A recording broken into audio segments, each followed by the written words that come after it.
सुशांत सिंह राजपूत मामले में रोज एक नया सबूत या फिर यूं कहे कि नया खुलासा देखने को मिल रहा है। इस केस में कल सुशांत सिंह राजपूत के बैंक अकाउंट के सिलसिले में ईडी ने रिया चक्रवर्ती और उनके भाई शोविक चक्रवर्ती से घंटों तक पूछताछ की, जिसके बाद रिया और शोविक सुशांत की 4 कंपनियों में हिस्सेदार थे। इस बीच ईडी ने पूछताछ में रिया चक्रवर्ती ने सुशांत के परिवार पर कई गंभीर आरोप लगाए। खबरों की माने तो लगभग 9 घंटे तक चली इस पूछताछ के बीच रिया ने कई अहम सवालों के जवाब में मुझे कुछ याद नहीं कहकर टालती रही। खबरों की माने तो रिया ने उन सभी आरोपों का सिरे से खारिज करते हुए कहा कि खुद को बेगुनाह बताया है। रिया चक्रवर्ती ने अपने बयान में रिया ने सुशांत की फैमिली पर आरोप लगाते हुए कहा है कि एक्टर का परिवार इंश्योरेंस के पैसे हासिल करना चाहता है, इसीलिए उन्हें फंसाया जा रहा है। रिया ने दावा किया है कि सुशांत का परिवार उन्हें फंसाकर सुशांत के बीमे के पैसे का दावा करना चाहता है। रिया ने यह भी आरोप लगाया है कि सुशांत का परिवार चाहता था सुशांत रिया से ब्रेकअप कर ले, लेकिन सुशांत रिश्ते को निभाना चाहते थे, इसलिए उन्होंने अपने परिवार से दूरी बनाना शुरू कर दी। रिया ने यह भी कहा कि सुशांत के बहनोई इस सारी साजिश के पीछे हैं। रिया चक्रवर्ती अपने बचाव में ये भी कहती नजर आई कि एक अच्छे परिवार से वो बिलोंग करती है। उनके पिता के पास पहले से ही एक बहुत बड़ी बचत है और वो बॉलीवुड फिल्मों से अपनी कमाई कर रही है।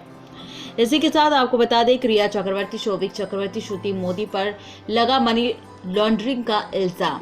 सुशांत सिंह राजपूत के अकाउंट से 2019 में निकाले गए 50 करोड़ रुपए अब केवल 1 करोड़ से कुछ ज्यादा नहीं बचा। उनके खाते से रिया और शोविक के खाते में काफी सारे ट्रांसफर हुए। इस केस में रोज नया खुलासा हो रहा है। आपको बता दें कि सुशांत सिंह राजपूत और रिया चक्रवर्ती की पहली मुलाकात 14 अप्रैल 2019 में हुई थी, जिसके करीब 7 से 8 दिन के अंदर रिया सुशांत के साथ अक्सर उनके घर में ही रहने लगी थी। इस बीच वही एक हफ्ते के अंदर ही वो सुशांत के क्रेडिट कार्ड्स और पार्टी करने लगी।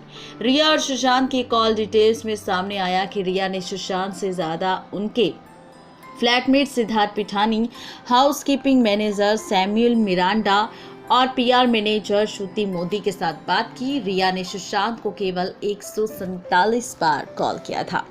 तो ये है पूरा सच, जहां पर रिया भले ही खुद को बेगुनाह साबित कर रही है, लेकिन उनकी फ़ोन कॉल्स ने ये साबित कर दिया कि आखिर सिद्धार्थ पिठानी, जिसने अपने इंटरव्यू में ये कहा था कि वो सुशांत सिंह राजपूत और रिया चक्रवर्ती के रिलेशनशिप में नहीं पड़ना चाहते थे, जिन्होंने अपने इंटरव्यू में ये कहा था कि वो रिया और सुशांत के रिश्ते के बीच इसलिए नहीं बोलते थे क्योंकि वो उनका आपसी मामला था, आपसी मसला था, जिस बीच में उन्होंने नहीं बोला। लेकिन अब जिस तरीके से खबर सामने आ रही है कि रिया चक्रवर्ती सुशांत से ज़्यादा सिद्धार्थ पिठानी से बातचीत करती थी, तो इसका मतलब क्या हुआ? क्या सिद्धार्थ पिठानी वाकई इंटरव्यू में झूठ बोल रहे थे, या फिर जो कॉल डिटेल सामने आई है यहाँ पर सच सामने आया है कि सिद्धार्थ पिठानी रिया से जुड़ी हर एक बात जानते थे, जिसे वो छिपा रहे हैं और रिया को सपोर्ट कर रहे हैं।